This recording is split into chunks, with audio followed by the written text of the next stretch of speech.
말씀을 교독해서 받들어 읽겠습니다. 우스 땅에 욥이라 불리는 사람이 있었는데 그 사람은 온전하고 정직하여 하나님을 경외하며 악에서 떠난 자더라.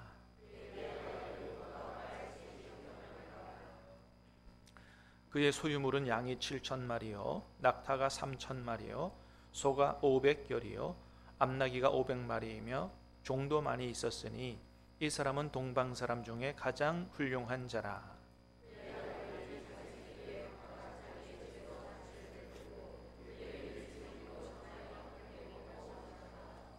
그들이 차례대로 잔치를 끝내면 욥이 그들을 불러다가 성결하게 하되 아침에 일어나서 그들의 명수대로 번제를 드렸으니 이는 욥이 말하기를 혹시 내 아들들이 죄를 범하여 마음으로 하나님을 욕되게 하였을까 함이라.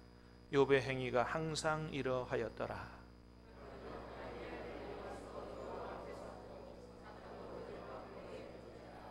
여호와께서 사탄에게 이르시되 내가 어디서 왔느냐? 사탄이 여호와께 대답하여 이르되 땅을 두루 돌아 여기저기 다녀왔나이다.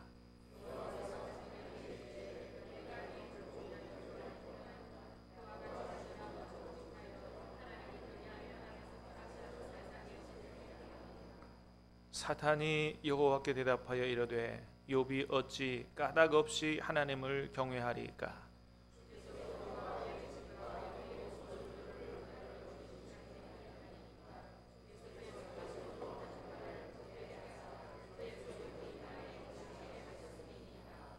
이제 주의 손을 펴서 그의 모든 소유물을 치소서. 그리하시면 틀림없이 주를 향하여 욕하지 않겠나이까? 여호와께서 사탄에게 이르시되 다 내 손에 맡기노라. 다만 그의 몸에는 내 손을 대지 말지니라. 사단이 곧 여호와 앞에서 물러가니라. 아멘.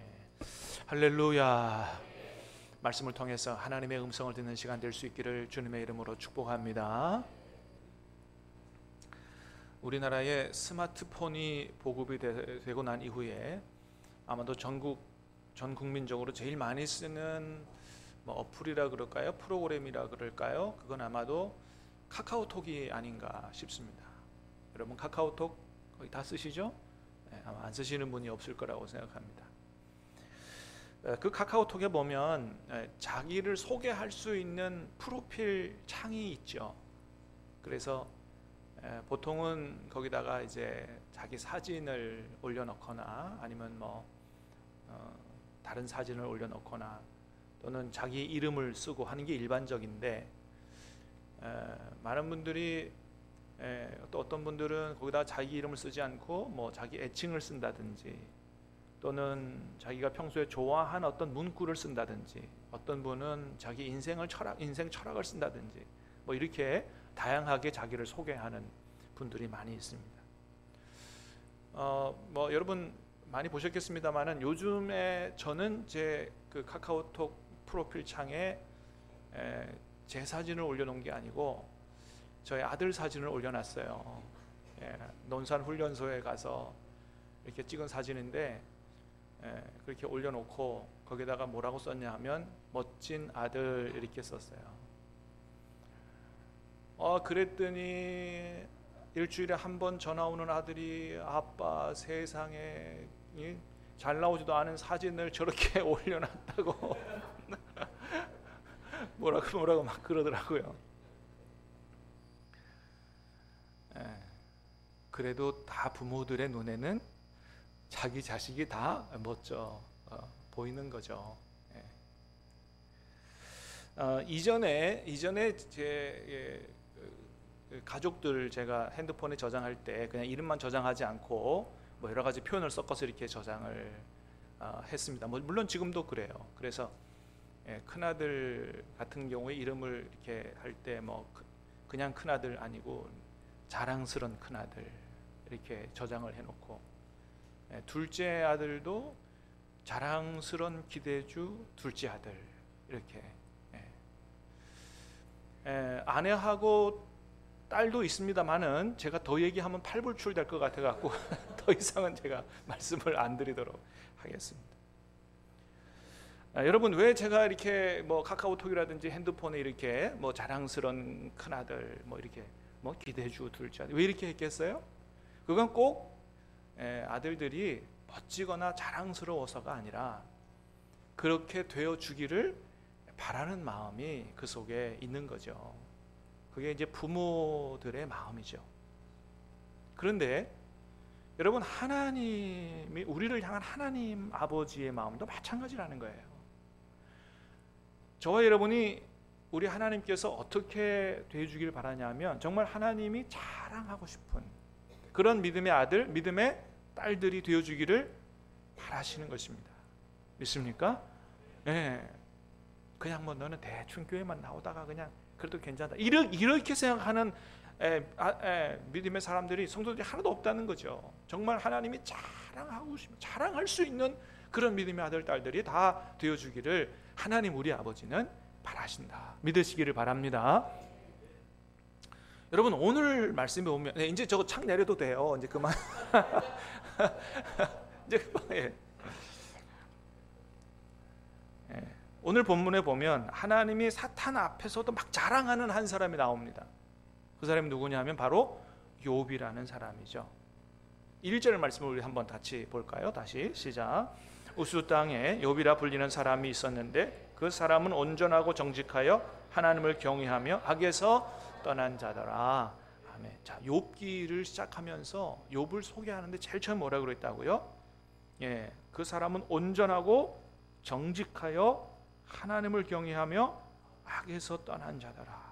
뭐 그냥 온전한 사람이다, 정직한 사람, 이렇게 이 정도가 아니고 세상에 욥이 하나님을 얼마나 잘 섬겼으면 아니 성경에 이렇게 욥에 대해서 기록을 해놨을까요? 사랑하는 여러분, 저와 여러분도 이런 믿음 갖게 되기를 주님의 이름으로 축복합니다. 하나님께서 보실 때 온전하고 정직하고 하나님을 경외하며 악에서 떠난, 그래서 여러분 하나님이 욥을 기뻐하시고 욥을 엄청 축복하십니다.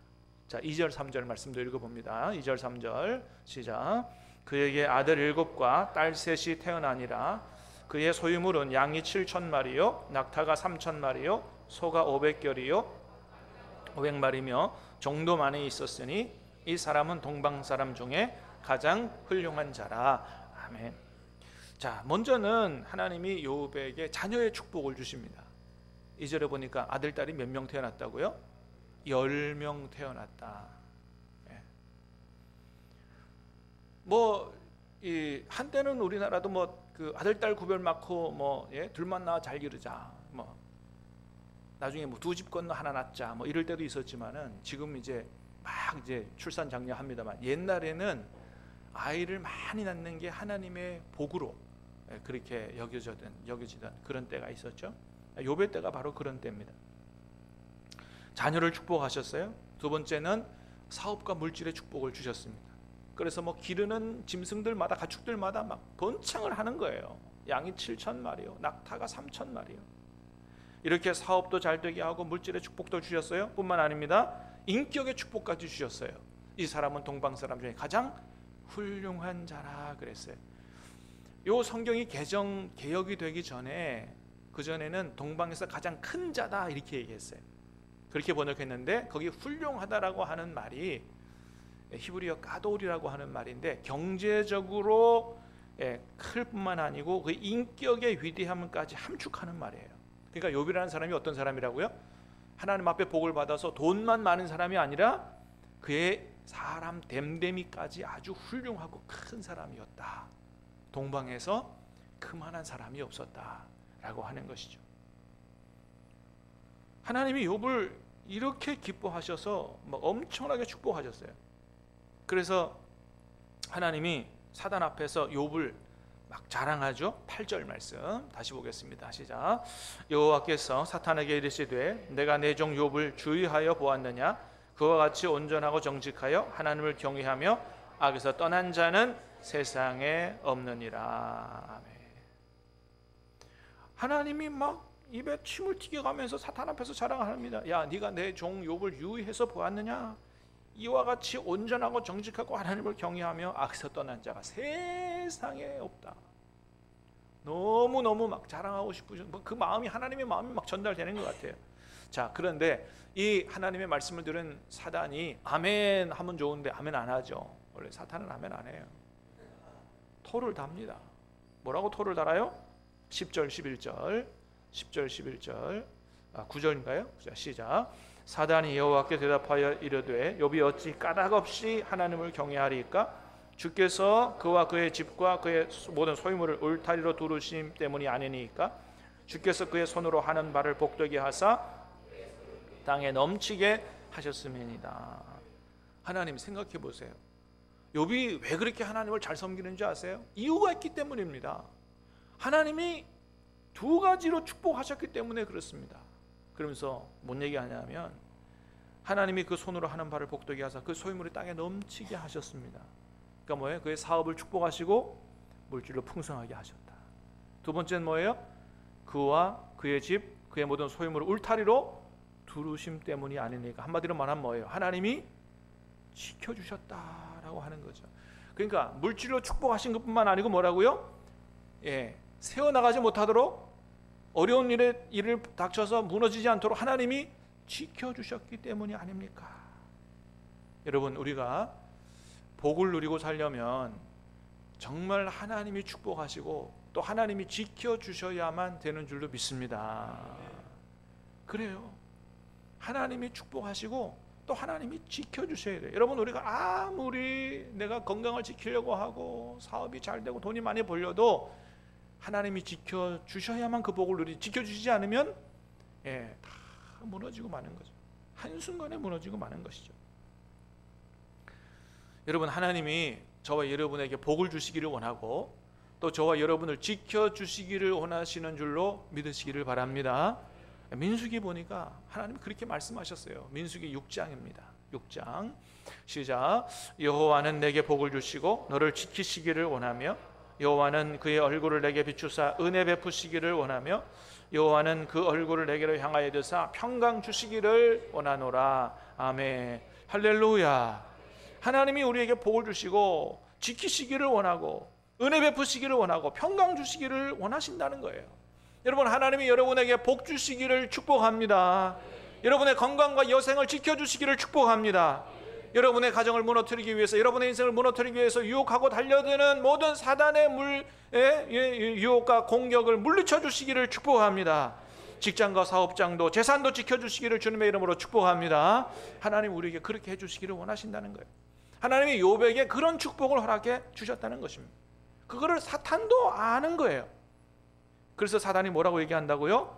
이제 주의 손을 펴서 그의 모든 소유물을 치소서, 그리하시면 틀림없이 주를 향하여 욕할 것이라고 그렇게 이야기합니다. 자, 그런데 하나님이 그 얘기를 듣고 뭐라고 하세요? 12절에 보니까 그랬어요. 시작. 여호와께서 사단에게 이르시되 내가 그의 소유물을 다 내 손에 맡기노라. 다만 그의 몸에는 내 손을 대지 말지니라. 사단이 곧 여호와 앞에서 물러가니라. 와, 여러분, 여기서 하나님이 사단의 얘기를 듣고 무슨 소리를 하고 있어? 그리고 딱 잘라버렸으면 욥이 이후로 욥기에 나타나는 그런 엄청난 고난을 안 당해도 됐었는데 하나님 뭐라 그러셨다고요? 한마디로 말하면 그런 거예요. 그래? 정말 그렇다고 생각해? 나랑 한번 내기해 볼까? 그러면서 그럼 네가 한번 욥에 있는 모든 재산들을 다 한번 뺏어 봐봐. 목숨에만, 몸에만 손대지 말고 그렇게 해봐. 그렇게 하셨다는 거죠. 그래서 사실 욥의 고난이 시작이 된 거예요. 여러분, 왜 하나님은 그렇게 욥을 사랑하고 아끼면서도 그렇게 사탄과 내기 아닌 내기를 그렇게 하셨을까요? 한마디로 말하면 하나님이 욥을 믿으셨기 때문이에요. 욥은 절대로 그런 사람이 아니다. 내가 복을 주면 믿고 복을 안 주면 안 믿고, 그런 믿음을 가진 사람이 아니다. 그거를 자랑하고 온 세상에 하나님의 말씀하신 그 하나님 말씀이, 욥을 인정하는 하나님 말씀이 맞는다는 사실을 온 천하에 보여주기 위해서 그렇게 하신 것입니다. 하나님이 욥을 엄청 크게 믿으셨던 것입니다. 여러분, 여러분은 어떠십니까? 여러분, 누군가 여러분에게 와서 당신은 왜 교회를 다니고 왜 하나님을 믿습니까? 라고 묻는다면 여러분 뭐라고 대답을 하시겠습니까?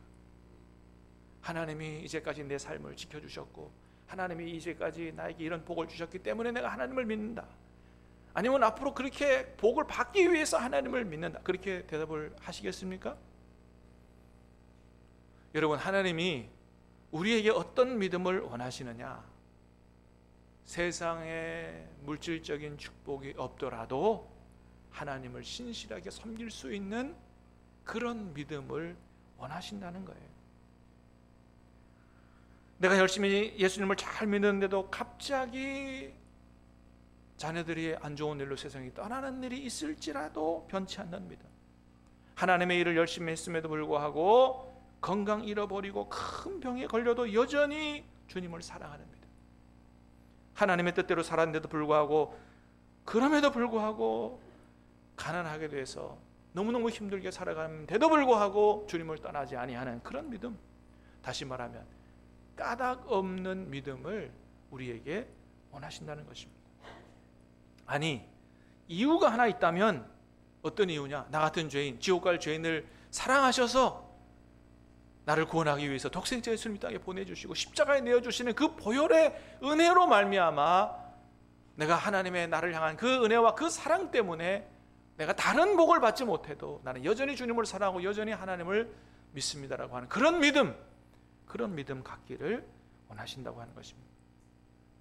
사랑하는 여러분, 저와 여러분들이 정말 하나님이 원하시는 그런 믿음 가질 수 있기를 다시 한번 주님의 이름으로 축복합니다.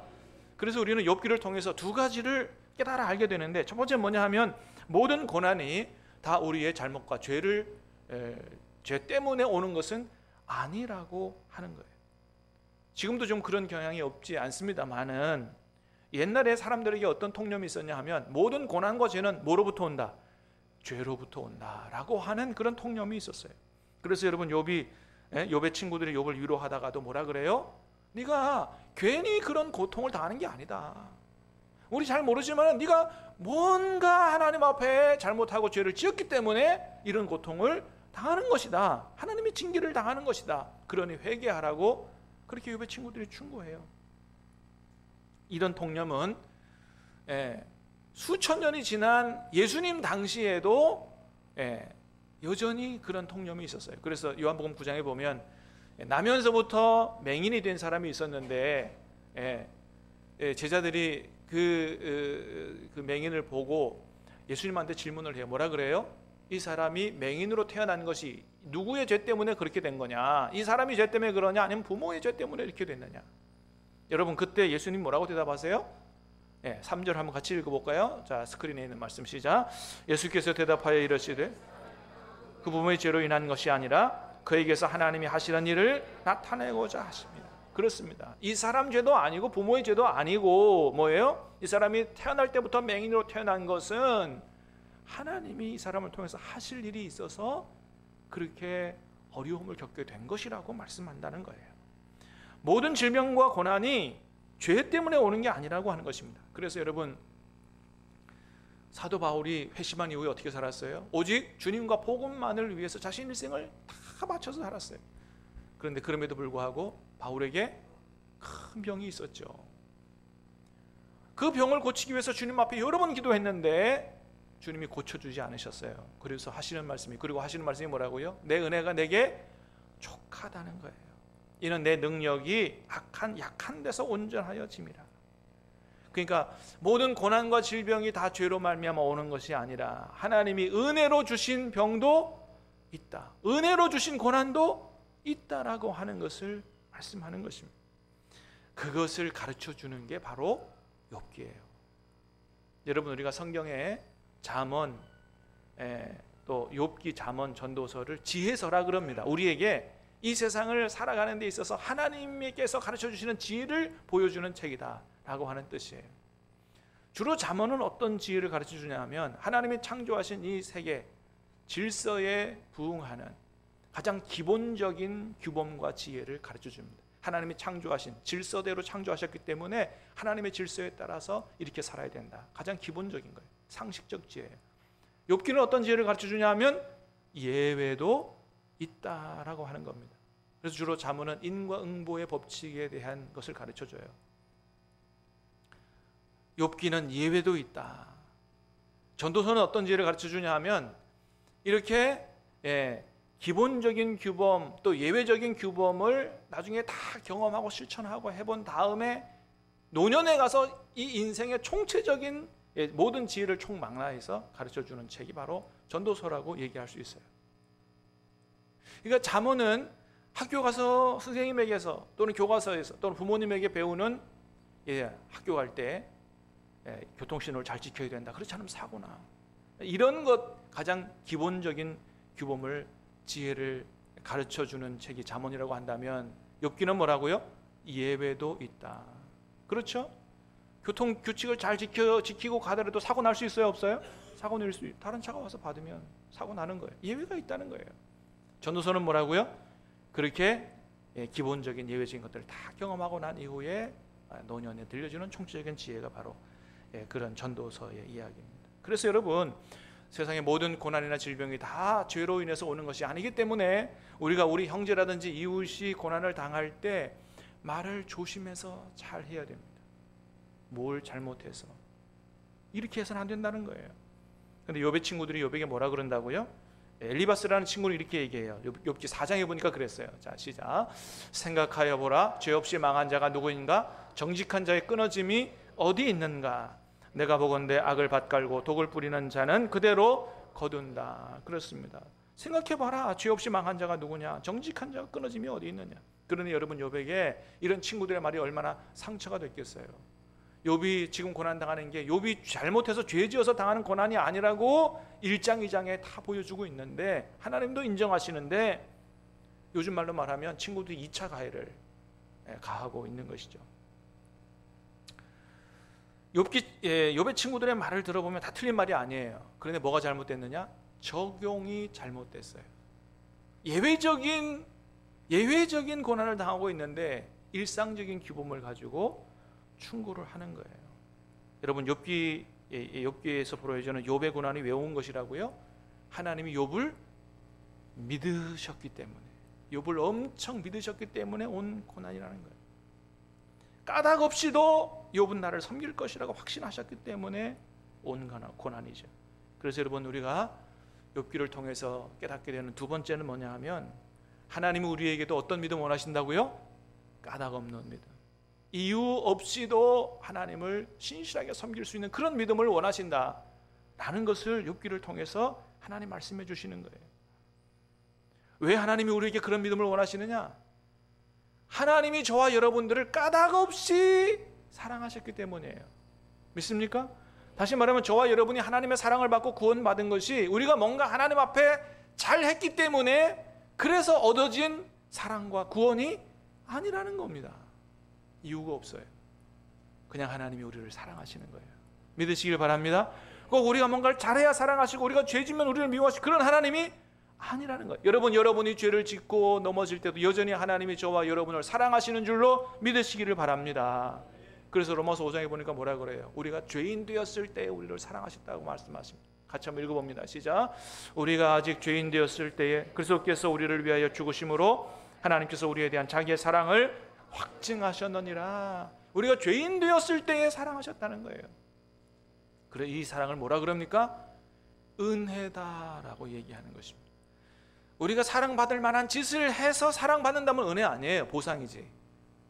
근데 그렇지 않은데도 불구하고 하나님이 우리를 사랑하시고 예수님 내어주시고 구원하셨기 때문에 그 사랑을 우리가 은혜라고 이야기합니다. 여러분, 그래요. 하나님은 저와 여러분을 까닭 없이 사랑하세요. 잘났건 못났건 많이 배웠건 못 배웠건 착하든 악하든 이유와 조건 없이 저와 여러분을 사랑하시고 선택하시고 은혜 주셔서 믿음 주시고 우리를 구원하셨습니다. 할렐루야. 그렇습니다. 그래서 우리도 그렇게 하나님을 까닭 없이 하나님을 사랑하고 섬기는 믿음 갖기를 원하시는 거예요. 성경에 보면 이런 믿음 가진 사람들이 욥만 있었던 게 아닌 걸 보게 돼요. 하박국 선지자의 믿음도 바로 그런 믿음이었어요. 여러분, 하박국 선지자가 뭐라고 고백하냐 하면 우리 하박국 3장 16절 말씀 한번 같이 17, 18절까지 한번 같이 읽어보겠습니다. 시작. 내가 들었으므로 내 창자가 흔들렸고 그 목소리로 말미암아 내 입술이 떨렸도다. 무리가 우리를 치러 오는 환난 날을 내가 기다림으로 썩이는 것이 내 뼈에 들어왔으니 내 몸은 내 처소에서 떨리는도다. 비록 무화과 나무가 무성하지 못하며 포도나무에 열매가 없으며 감람나무에 소출이 없으며 밭에 먹을 것이 없으며 우리의 양이 없으며 외양간에 소가 없을지라도 나는 여호와로 말미암아 즐거워하며 나의 구원의 하나님으로 말미암아 기뻐하리로다. 아멘. 하나님의 음성을 들었어요. 이 나라가 바벨론에 짓밟혀서 망한다는 거예요. 근데 나중에 결론적으로는 어떻게 고백해요? 나라가 바벨론에 짓밟혀 멸망할지라도, 그래서 농사도 지을 수 없고 굶어 죽는 상황에 처한다 할지라도 나는 하나님 때문에, 그 나의 구원자 하나님 때문에 기뻐할 것이라고, 여전히 나는 하나님을 기뻐하고 섬길 거라고 고백하며 찬양했다고 하는 것입니다. 여러분, 다니엘과 세 친구도 마찬가지예요. 이제 하나님 말씀하신 대로 바벨론에 의해서 나라가 망했어요. 다니엘과 세 친구가 포로로 끌려갔습니다. 느부갓네살 왕이 친구들에게 협박합니다. 내가 만든 금신상에게 절하라. 절하면 내가 저 영광로에 너희를 집어넣지 않겠다. 그렇게 협박했을 때 그 다니엘 세 친구들이 뭐라고 대답합니까? 왕이여, 우리 얘기 좀 들어보십시오. 왕이 설사 우리를 집어넣어서 저 영광로에다가 집어넣는다고 해도 우리는 금신상에 절하지 않을 것이고, 그래서 영광로에 들어가더라도 하나님이 우리를 구원하시겠고, 설사 그렇게 되지 아니할지라도, 그리 아니하실지라도 우리는 우상에게 절하지 않고 오직 하나님만 섬기겠습니다. 그런 다니엘의 친구들이 그런 믿음을 가졌다는 거죠. 까닭 없는 믿음을 가졌다. 여러분, 이런 믿음이 진짜 믿음이 아니겠습니까? 어떤 성도가 나름 하나님을 정말 신실하게 잘 섬겼다고 그래요.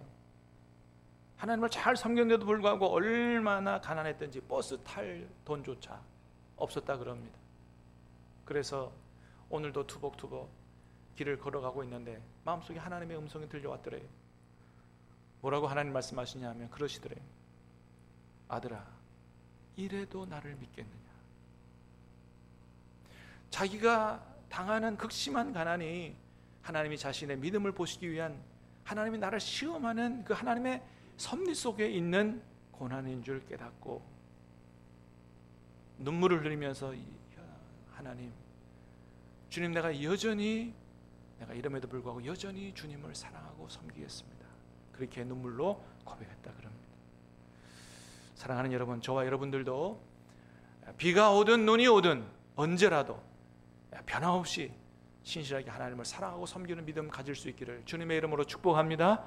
그래서 하나님이 너무 저와 여러분을 기뻐하셔서 욥처럼 사탄 앞에서도 자랑하고 싶어 할 만한 그런 하나님의 믿음의 아들, 딸들 되시기를 다시 한번 주님의 이름으로 축복합니다. 찬양하며 기도하겠습니다.